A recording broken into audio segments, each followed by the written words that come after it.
बिस्मिल्लाहिर्रहमानिर्रहीम। अस्सलामुअलैकुम नाज़रीन, मैं हूं शाहिद जावेद डस्कवी और आप देख रहे हैं मेरा यूट्यूब चैनल। नाज़रीन, पाकिस्तान में जारी सियासी रस्साकशी इस वक्त पूरे जोबन पर दिखाई दे रही है, लेकिन इत्मीनान की बात यह है कि ये महाजराई तेजी के साथ अपने अंजाम की जानिब बढ़ रही है। पंजाब असम्बली के बाद पीटीआई ने खैबर पख्तूनख्वा असम्बली तहलील करने की समरी भी आज गवर्नर केपीके को भिजवाने का ऐलान कर रखा है। मुमकिन है जिस वक्त आप ये वीलॉग देख रहे हो उस वक्त तक ये समरी अरसाल कर दी गई हो। पंजाब असम्बली की समरी जुमेरात की रात 10:10 पर भिजवाई गई थी, जिस पर अभी तक गवर्नर पंजाब ने दस्तखत नहीं किए। वक्त तेजी से गुजर रहा है। अगर वो दस्तखत नहीं करते तो आज रात 10:10 के बाद पंजाब असम्बली खुद ब खुद तहलील हो जाएगी। इसी तरह आज पीटीआई की तरफ से केपीके असम्बली तहलील करने की समरी भिजवा दी जाती है तो इतवार को खैबर पख्तूनख्वा असम्बली भी तहलील हो जाएगी। यूं मुल्क के 60% से ज्यादा हिस्से पर मुश्तमिल 2 सूबे मुंतखब हुकूमतों और मुंतखब ऐवानों से महरूम हो जाएंगे।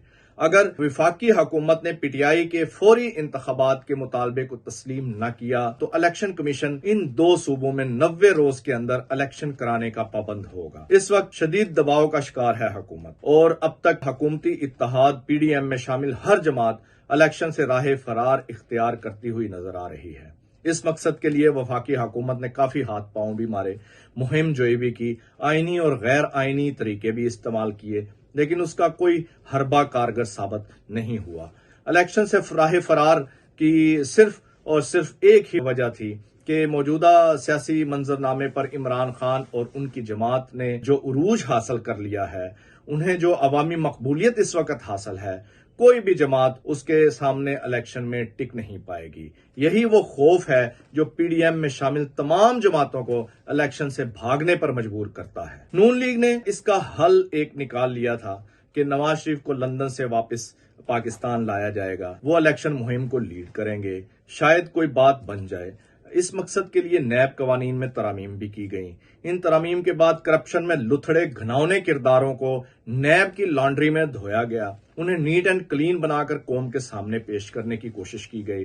जिन करप्शन ज़दा चेहरों को नैब की लॉन्ड्री में धोया गया उनमें एक चेहरा नवाज शरीफ का भी है।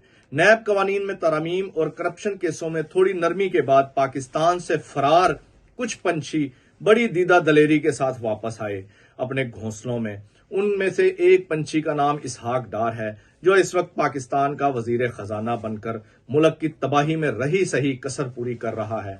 दूसरा पंछी वजीर आजम शहबाज शरीफ का साहबजादा सलमान शहबाज है, वो भी वापस आ चुका है। नून लीग अपने कायद नवाज शरीफ की वापसी की भी तैयारियां कर रही थी। पार्टी ने बहुत जोर लगाया कि मियां साहब वापस आकर इलेक्शन मुहिम चलाएं ताकि पार्टी का मोराल थोड़ा सा बुलंद हो सके और वो इलेक्शन में पार्टिसिपेट करने के काबिल बन सके। लंदन से भी खबरें आ रही थी कि मियां साहब भी वापसी की तैयारियों में मसरूफ हैं, लेकिन असम्बलियां तहलील होने के बाद जिस तरह सियासी माहौल में एकदम तब्दीली आई है, नवाज शरीफ तो तब्दीली के नाम से पहले ही खौफजदा थे, लेकिन ये हालिया तब्दीली ने नवाज शरीफ के इस खौफ में मजीद इजाफा कर दिया है। इसीलिए उन्होंने वतन वापस आने का इरादा तर्क करते हुए अपनी पार्टी को कोरा जवाब दे दिया है कि तुहाडे लिए मैं मर गया तो तुसी मेरे लिए मर गए। नवाज शरीफ के इस ऐलान ने नून लीग के वर्कर्स को मायूसी के गढ़ों में धकेल दिया है। पार्टी रहनुमा भी शदीद बौखलाहट का शिकार है। इस वक्त पीडीएम सरकार बिल अमूम और नून लीग बिल खसूस बंद गली में खड़ी है, जहां से निकलने का इसे कोई रास्ता दिखाई नहीं दे रहा। ऊपर से एमक्यूएम कई रोज से आंखें दिखा रही है, क्योंकि पीपल्स पार्टी ने उसके साथ एक बार फिर बड़ा हाथ कर दिया है। एमक्यूएम के साथ हुकूमती इत्तेहाद में शामिल करते वक्त जो वादे किए गए थे, उनसे इनहराफ ने एमक्यूएम को बदजन कर दिया है। कराची में बल्दियाती इंतखाबात से कबल नई हल्का बंदियों का मुतालबा पहले पीपल्स पार्टी नहीं मान रही थी। पीपल्स पार्टी ने मानने में इस कदर देर कर दी कि अब इलेक्शन कमीशन पीछे हटने को तैयार नहीं है। पुरानी हल्का बंदियों के मुताबिक कराची में 15 जनवरी को ही इलेक्शन हो रहा है, जो एमक्यूएम के लिए किसी भी सूरत काबिल कबूल नहीं है। इसीलिए एमक्यूएम ने हुकूमत से अलहदगी की धमकी दे दी है। इमरान खान भी इस इंतजार में बैठे हैं कि किस वक्त एमक्यूएम हुकूमत से अलहदगी का बाकायदा ऐलान करती है, क्योंकि इस ऐलान के होते ही इमरान खान सदर मुमलकत डॉक्टर आरिफ अलवी को कहेंगे कि आप वजीर आजम को एतमाद का वोट लेने का कहें वजीर आजम के लिए ऐसी सूरत हाल में एतमाद का वोट लेना मुश्किल ही नहीं, नामुमकिन भी साबित होगा। नाज़रीन, इस वक्त पूरी की पूरी पीडीएम परेशान है, सबकी दौड़ें लगी हुई हैं। रात भर इस्लामाबाद से लंदन, लंदन से कराची, कराची से इस्लामाबाद टेलीफोनों का सिलसिला जारी रहा। सब परेशान फिर रहे हैं, सबके तोते उड़े हुए हैं, लेकिन बंद गली से निकलने का किसी को कोई रास्ता दिखाई नहीं दिया। अगर थोड़ा सा भी कोई रास्ता दिखाई देता तो नवाज शरीफ अपनी पार्टी को वतन वापसी के हवाले से कभी कोरा जवाब ना देते। नाज़रीन, इलेक्शन के हवाले से आज मुस्लिम लीग नून के सीनियर कायदीन की एक बैठक वजीर आजम हाउस इस्लामाबाद में हुई है, जिसमें यह तय पाया है कि कबल वक्त इलेक्शन तो नहीं कराए जाएंगे। अगर इलेक्शन करवाए जाएंगे तो सिर्फ और सिर्फ पंजाब और केपी के असम्बलियों की तहलील की सूरत में इन दोनों सूबों में 12 अप्रैल को इलेक्शन कराए जाएंगे। नून लीग ने तो अपनी तरफ से तारीख का ऐलान कर दिया है।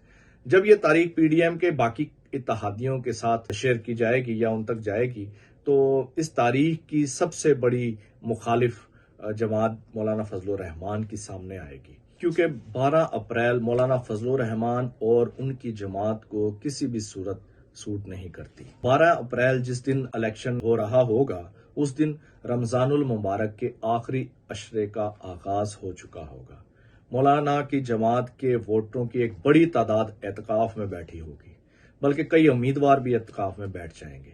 मुजवजा तारीख की मुखालफत सिर्फ जेयूआई ही नहीं, पीडीएम में शामिल दूसरी जमातें भी करेंगे। रमजानुल मुबारक में इलेक्शन मुहिम चलाना कोई आसान काम नहीं होगा, इसलिए 12 अप्रैल को इलेक्शन होता नजर नहीं आ रहा। ये इलेक्शन लामहला आगे जाएंगे और इस बात का कभी इम्कान है कि इलेक्शन सिर्फ 2 सूबों में नहीं होंगे, बल्कि पूरे के पूरे मुल्क में इलेक्शन होंगे, क्योंकि कौमी खजाना एक साल में 2 बार इलेक्शन का बोझ उठाने का मुतहम्मल नहीं हो सकता। इसी के साथ अगले वीलॉग तक के लिए इजाजत दीजिए। अपना और अपने चाहने वालों का ख्याल रखिएगा। अल्लाह हाफिज।